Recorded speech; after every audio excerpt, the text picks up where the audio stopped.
You know, if we allow ourselves, God will use us. Praise the Lord. If we allow ourselves, God will use us. Powerful song, ministration here. And I see the choir, God is going to take them far. Amen. Auntie Tina, God bless you. God bless you for the work you are doing. Really appreciate it. Amen. And if we appreciate it, then God appreciates it better. We can only say thank you, but God is the one who gives the blessing, and He will bless all of you. Amen. You sitting here, you are also blessed. You are blessed beyond your comprehension. You are blessed beyond it, and there is nothing the devil can do about it. There's one thing there's one thing our bishop has been making us declare. He says that I am blessed and highly favored, and there is nothing the devil can do about it. Praise the Lord. We are blessed and we are highly favored. We are blessed and we are highly favored, and there is nothing the devil can do about it. Praise God. He will do his gymnastics. The gymnastics, he will do them. He will do them. And in fact, that is what nourishes what God wants to do. It garnishes what God wants to do. The gymnastics of the devil garnishes what God wants to do. Because when he's doing them, the more he's doing them, the more God lifts you up. Praise the Lord. This morning I want to challenge you to walk in the will of God, walk in the victory that Jesus has given us. Amen. Last Sunday I told you that we were going to start a series on walking the victorious life. Walking the victorious life. And I understood last week that as a believer you have victory in Christ. Christ has already done it. Amen. He did it on the cross. He did it. So never ever walk with defeat in your mind. Never. Never walk with defeat and failure in your mind. Never. Because Christ has done it already. He's done it already. Hallelujah.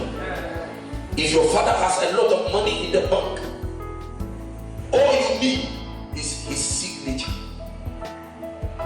Praise the Lord. Oh, you didn't understand it. Your father has a lot of money in the bank, and he's your father. And everybody knows he's your father. Access to that money is just his signature. Because you can take his checkbook and take it there, the bank will reject it. But if he himself has signed it, if you take it to the bank, they will pay you the money. Praise the Lord. So all we need is a signature. And Jesus Christ signed that signature on the cross many, many years ago. He signed the signature. And he did not use any ink in doing it, but he used his own blood to sign the signature. Praise the Lord. So as we walk, we have an open check. An open check is the one with the signature on it, but no amount written on it. The signature is on it. Sign at the front, sign at the back, sign everywhere, sign out. Praise God. And they give it to you without any amount on it. And then they tell you, go put any amount you want on it. Praise God. That is what Jesus did on the cross. He signed the signature and he said, put any amount you want. Put any amount you want. He signed the signature for your health. Put any amount on it you want. He signed the signature for your finances. Put any amount you want. He signed the signature for your marriage. Put any amount you want. He signed the signature for your deliverance. Put any amount you want. He signed the signature for your release. Put any amount you want. Jesus signed the signature. He signed it. And I'm grateful that he signed it on my behalf. Praise the Lord. That is why I don't talk small. Praise the Lord. I don't believe in talking small. And I equally don't believe in talking pride.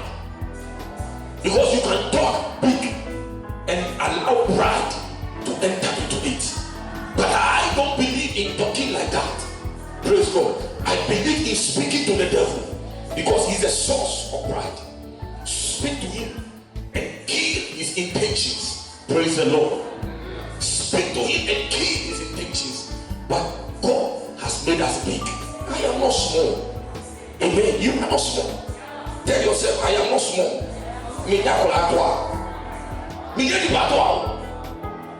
Praise God.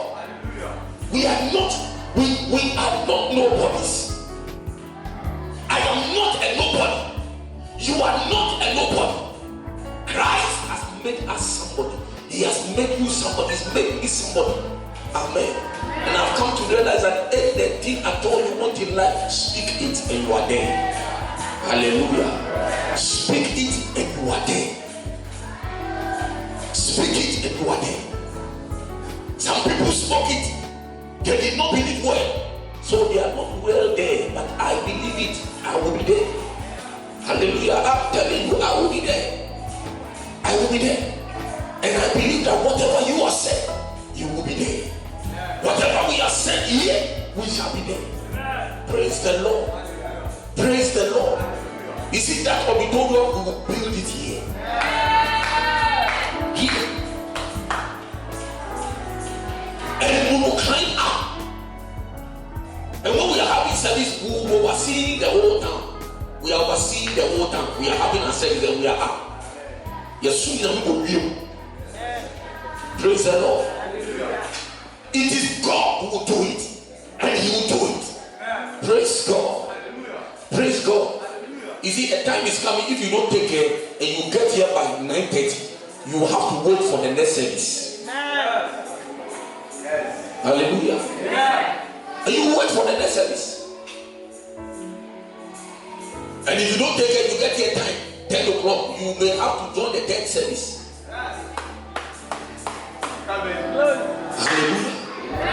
This is what God is going to do. And he will do it in your life. He will do it in your life. You are victorious. Christ has signed the signature already. You believe it? So last week Sunday, I was saying that Christ has destroyed the devil.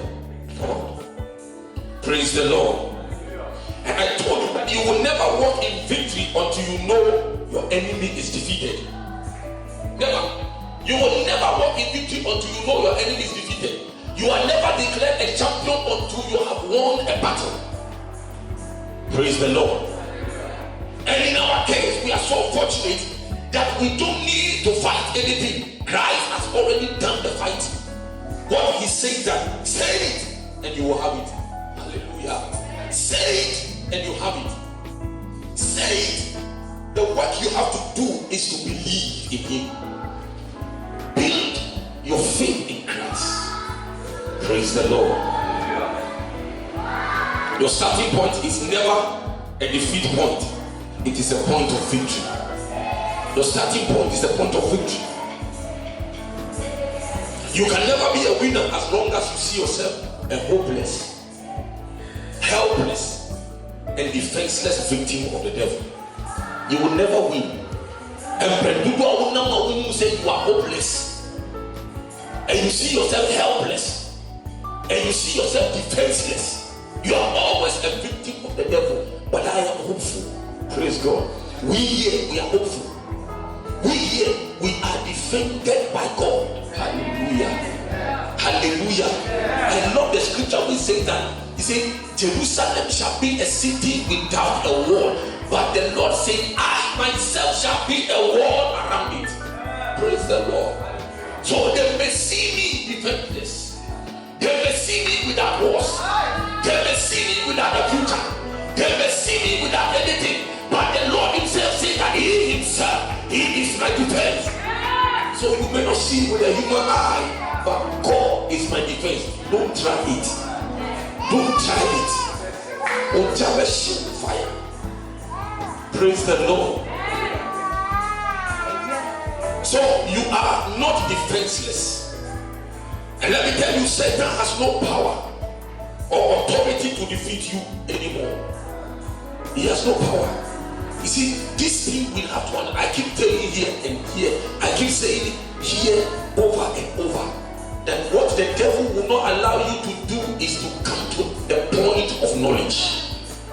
When you come to the point of knowledge, you are defeated, because it is the truth we used to defeat him. Veritas liberat. The truth shall always set you free. Amen. Sylvester, I'm not going to mention anything. Veritas liberat. The truth shall always set you free. Sylvester says he wants me to say that Veritas liberat is our motto. Hallelujah. The truth will always set you free. Praise the Lord. And how do you get the truth? I like it when we go for evangelism and we start. Pastor Paul will start introducing, or Minister Isaac will start introducing, and when he said,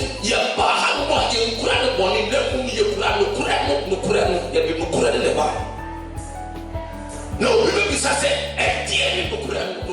anyone, Jesus Christ. Praise God. Once you come to the knowledge of the truth, and who is the truth? Jesus is the truth. Once you have Jesus, you are victorious. Hallelujah. I mean, there's no two ways. There is no contention about that. Once you have Jesus, you have the truth. And the truth will always defeat lies. Hallelujah. Yeah. And last week Sunday I told you that we are freed from the fear of death and the devil. We are freed from the fear of death and devil. Jesus has destroyed the devil. He died that he might destroy him that has the power of death. Some of us, we are living under the fear that I will die soon. I will die soon. I will die soon. You are not dying soon. Amen. You are not going to die soon.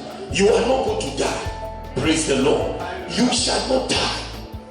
You will live the full days God has given you, because your Jesus has destroyed him that has the power over death.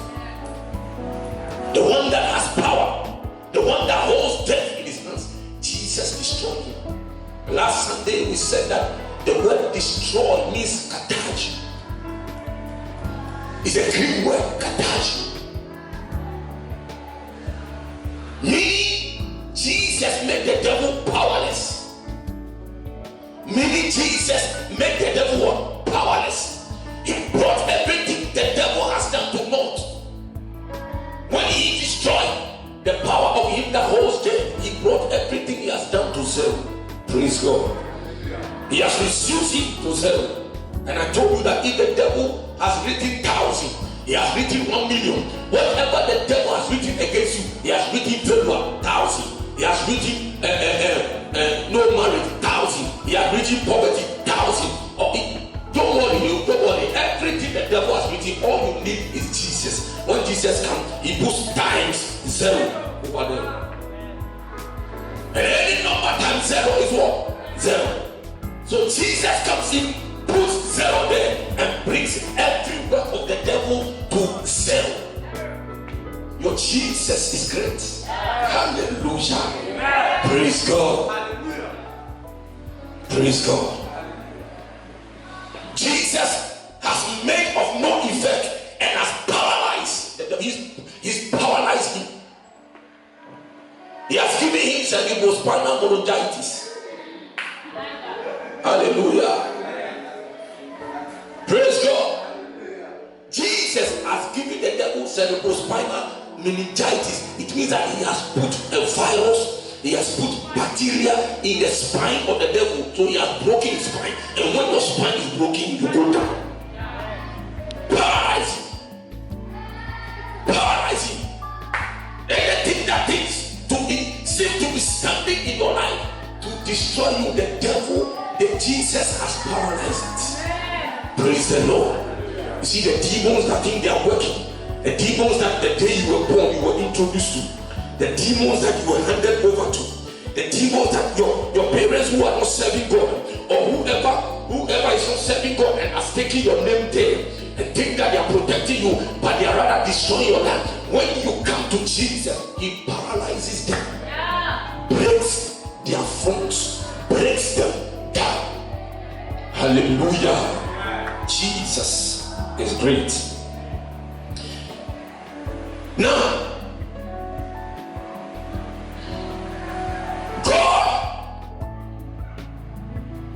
let's read 1 Corinthians 15, please. 1 Corinthians 15, 55. O death, where is thy sting? Where is your sting? O grave, where is thy victory? Where is your victory?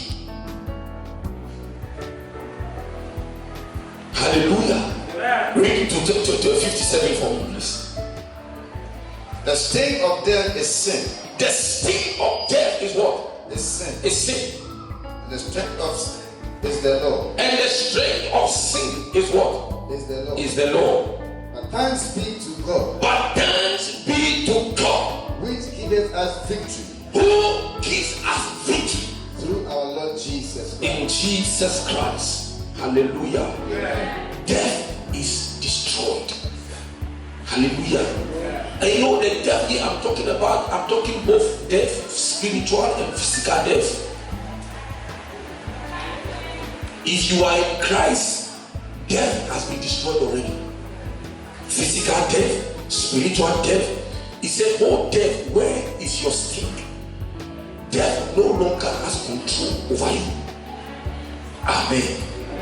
I said death no longer has control over you. Believe it. Believe it all. Take it into you. That death no longer has any control over my life. Death has no control over my life. Amen. Therefore, death cannot take me when it is not my time. Death cannot destroy me. Anything around me that seems to be dying, when I command it, they will receive life. Praise the Lord. Death of any kind. He said, but thanks be to God who gives us victory. Who gives us what? God has given us victory. You are victorious. Hallelujah. You are victorious. Christ is always reigning in your life. Christ is reigning in your life.